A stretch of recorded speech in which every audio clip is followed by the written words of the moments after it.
Selamat datang kembali di channel YouTube Ruang Perspektif. Pada kesempatan ini, kita akan menyimak ulasan dari Profesor Renal Kasali. Prof. Renal Kasali merupakan penulis favorit saya dan guru saya dalam manajemen perubahan.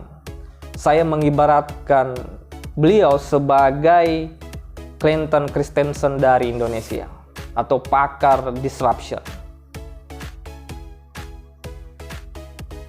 Buku atau karya yang paling populer dari Renal Kasali adalah seri on disruption, di mana buku itu terdiri dari disruption itu sendiri, judul pertama.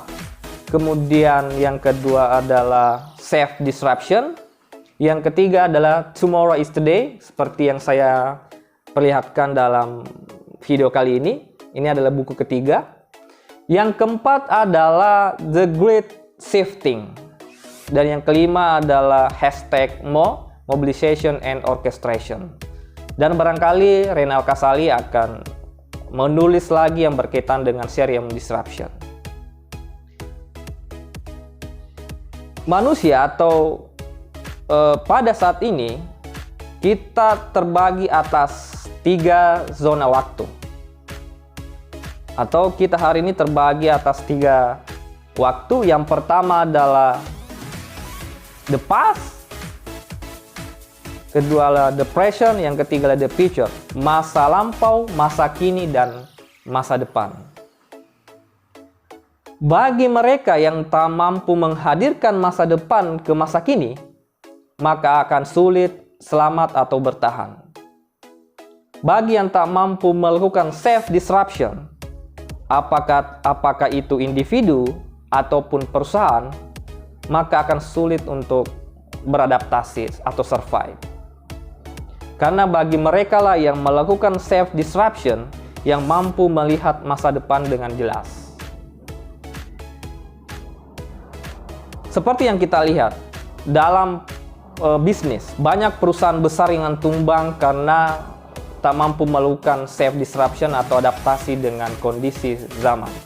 Ataupun manusia, banyak yang hari ini terancam kehilangan pekerjaan karena adanya lawan-lawan yang tak terlihat. Ini yang dimaksud dengan disruption, adanya lawan-lawan yang tak terlihat yang mampu mengancam eksistensi seseorang atau perusahaan. Itulah karakteristik dari disruption. Maka dari itu, hemat saya, disruption adalah keniscayaan. Bagi mereka yang mampu menghadirkan masa depan ke masa kini, itulah yang akan survive atau bertahan. Seperti apa yang telah didendangkan oleh Billy Joel dalam lagunya Because Tomorrow is Today. Oleh karena itu, mari kita simak ulasan dari Prof. Renal Kasali. Namun, silakan subscribe dulu channel YouTube Ruang Perspektif. Terima kasih. Setiap zaman ada orangnya, dan setiap orang ada waktunya. Dulu pada waktu saya masih muda, saya ingin segera memimpin, tetapi ternyata belum waktunya. Sekarang ini waktunya. Tetapi di lain pihak juga ada orang yang tidak sadar bahwa setiap zaman itu ada orangnya yang berbeda dari waktu ke waktu. Banyak orang yang tetap menggunakan cara berpikir yang berlaku di masa lalu dan memaksakannya pada hari ini. Kita tentu saja membesarkan anak-anak kita dengan cara yang berbeda. Saya dibesarkan oleh orang tua saya dengan cara yang berbeda dengan saya membesarkan anak-anak saya. Dulu orang tua bisa menghukum anaknya dengan strap berdiri. Dipukul pakai gesper, pakai tongkat, rotan, dan lain sebagainya, bahkan dijewer telinganya. Apa yang ingin saya ceritakan pada Anda adalah bahwa setiap saat manusia selalu menjalani 3 zona waktu. Pandemi ini adalah suatu perbatasan. Ada masa lalu, ada hari ini. Zona waktu yang pertama adalah the past, masa lalu.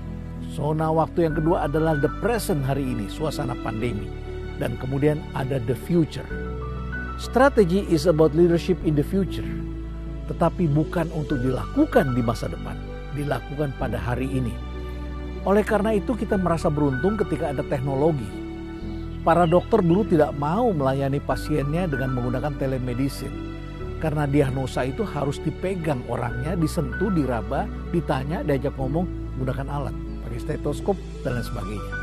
Itulah diagnosa yang berlaku di dunia kedokteran. Tetapi ketika terjadi pandemi, mau tidak mau kita menerima pemeriksaan dokter dari jarak jauh. Karena dari jarak dekat, dokter pun banyak yang tidak berani pada hari ini.